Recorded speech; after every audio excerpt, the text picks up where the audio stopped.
Ajattelin tehdä tällaisen projektiesittelyvideon. Löysin Englannista tällaisen V16 torpedoveneen moottori, Mersun valmistama, ajettu diesel, 1600 hevosvoimaa 1600 kierroksella, eli aika hyvin. Ja tämä olisi tarkoitus käydä läpi kokonaan. Ainakin purkaa nuo sylinterit pois. Alakerta näytti puhtaalta, siellä ei ole mitään ongelmia. Mutta lähinnä nämä sylintereiden vesivaipat ja kaikki öljyputket on täysin hapeettuneita, täysin käyttökelevottomia.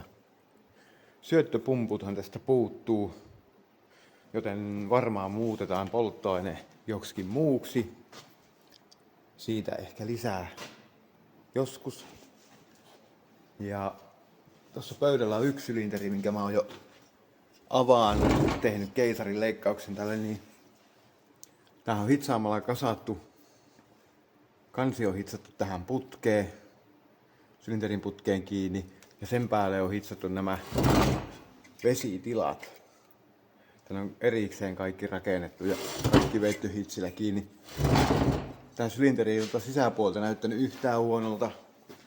Toivottavasti nuo muutkaan ei ois. Ne menis pelkällä hoonauksella. Siellä on tämmönen aika miehekäs mäntä tuolla sisällä. Ja se muuten näyttää aika hupaiselta tämä männän tapparikin. Niin harvoin edes näkee näin valtavia. Mutta tämäkin tappi lähti ihan vetämällä sormilla pois. Että se ei ole kovin paha tuolta sisältä. Lähinnä ne on tässä ulkopuolella nämä ruostevauriot, mikä on se suurin projekti tässä. Samoin kuin nämä työntötankojen putket. Nehän pitää kans vaihtaa, jos tekis vaikka rosterista noin, niin ne olisi aika komian näköiset. Tässä on ollut paineilmakäynnistys, mutta se varmaan jätetään pois ja keksitään jotain muuta. Tähän pitäisi jonkunlainen startti keksiä. Kun mulla ei ole mitään tarvetta käynnistää tätä kahteen eri suuntaan, niin nämä on periaatteessa kaikki sinänsä turhia. Ja se painilmakäynnistyksen vaatima paine on niin suuri, että ei siinä ole mitään järkeä, tarvittaisiin aivan valtavat säiliöt ja aivan jäätävät kompressorit, että saataisiin niin kauheita paineita sinne. Ja tämä vie niin paljon ilmaa jokaisella kierroksella, että semmoisella pikkupullolla ei starttaa kovin pitkään.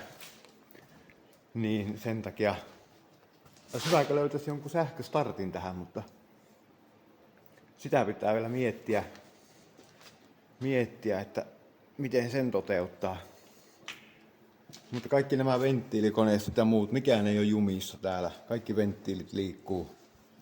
Sen verran on keretty perehtyä tähän. Sitten jakopää on purettu nyt pois. Ja ne pitää nyt muistaa merkitä nuo rattaat jotenkin, että tuo ajoitus säilyy. Tässä ei ole mitään merkkejä. Mutta nyt ne on oikein, kun se on ruostunut jumiin, niin se pysyy aika hyvin siinä. niin. Mutta sitten yksi, missä tässä nyt on mennyt aika paljon, on ollut tuo öljynkierron selvittäminen, koska näistä ei löydy minkäänlaista tietoa näistä moottoreista. Ja Mersukaan ei myönnä, että se olisi tätä konetta tehnyt. Niin siellä on mielenkiintoinen ratkaisu, millä on toteutettu tuo venttiilikoneiston voitelu silloin, kun moottori käy nurinpäin. Siitä lisää sitten varmaan teen oman videon siitä ehkä, tai liitän tähän videoon sen pumppuhomman. Mutta tämähän on magnesiumia, tämä lohko. Se on yllättävän keviä. Silloin kun siinä on merivaihteet ja ne vakioimusarjat, jotka paino paljon, niin se painaa joku 3000 kiloa tämä koko paketti. Ja tästä on varmaan nyt jo 1000 kiloa lähtenyt pois tästä moottorista. Tämä pitäisi johonkin hauskaan keksintöön sitten laittaa, että en tiedä, tehdäänkö joku semmonen vanha kilpa-auto tai joku vastaava. Niin. Onkohan tässä muuta mielenkiintoista? Niin, no tossa oli siinä oli tommonen ahdin. Halkaisija riittävä. Se on hauska, kun tuo painepuolikin on tuommoinen 200 milliä kanttiinsa oleva reikä, tuo rööri tuossa, niin sieltä täytyy jonkun verran tulla ilmaa. Tuossa on se jakopään koppa.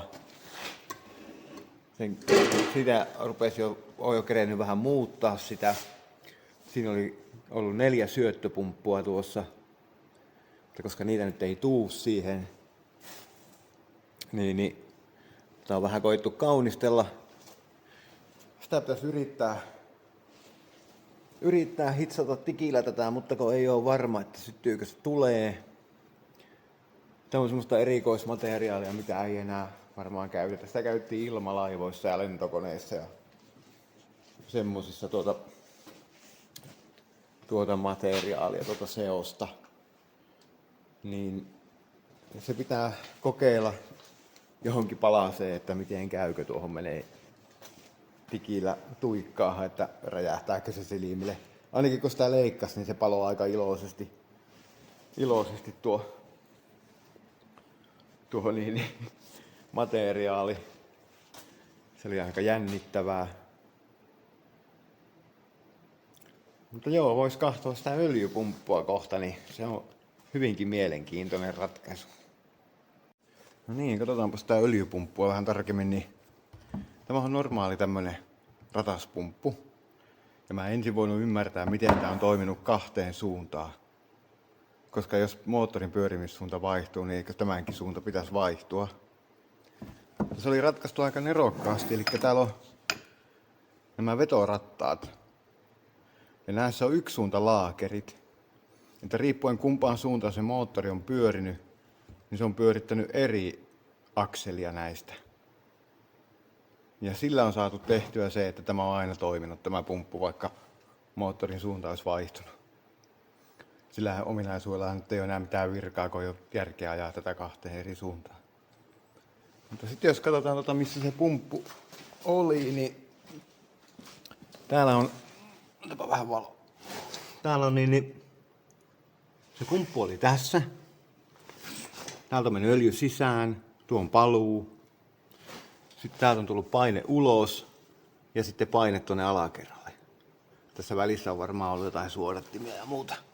Tuolla on sitten jokaisen kampiakselin laakerin kohdalla on roiskevoiteluratas.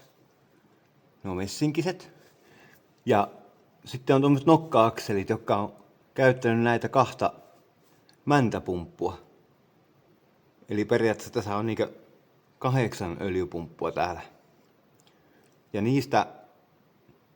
niiden painelinjat tulee tuolta lohkon ulkopuolelta. Ja ne on kaikki mennyt tähän samaan tämmöiseen jakoblokiin. Ja sitten tästä on mennyt öljyputket tuonne näihin jakopäässä oleviin akseleihin. Eli yksi öljynpaine on tullut tähän akseliin, josta se on jaettu tuonne alemmalle laakerille ja sitten nokka-akselille. Ja sitten se kanava menee tuonne tämän puolen venttiilikoneistolle. Eli se on tämä moottorin mittainen kanava täältä läpi. Ja toinen paine on mennyt suoraan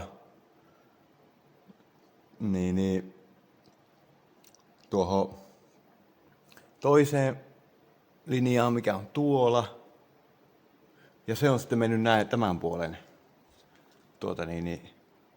venttiilikoneistolle. Ja se kanava menee kanssa läpi tämä koko moottori.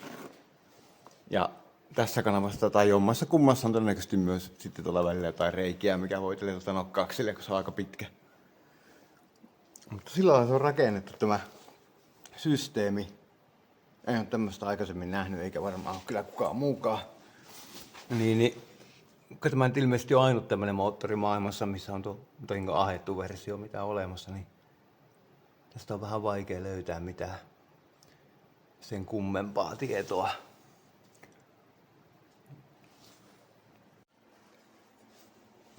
Niin, kun mainitsin siitä, että olisi tarkoitus vaihtaa se polttoaine joksikun muuksi, niin silloin vaaditaan sytytystulppa.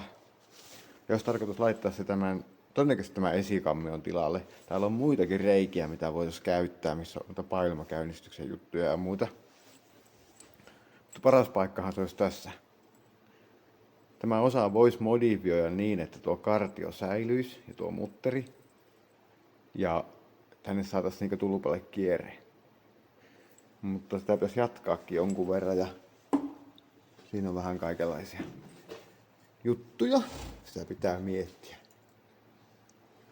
Mutta joo, sitten tähän pitäisi rakentaa joku ylivaihe perään. Tämä pyörii vaan 1600 kierrosta. Niin jos tämä nyt laittaa jonkun rungon päälle, niin olisi nyt kiva, että se kulkisi kovempaa kuin juoksuvauhtia.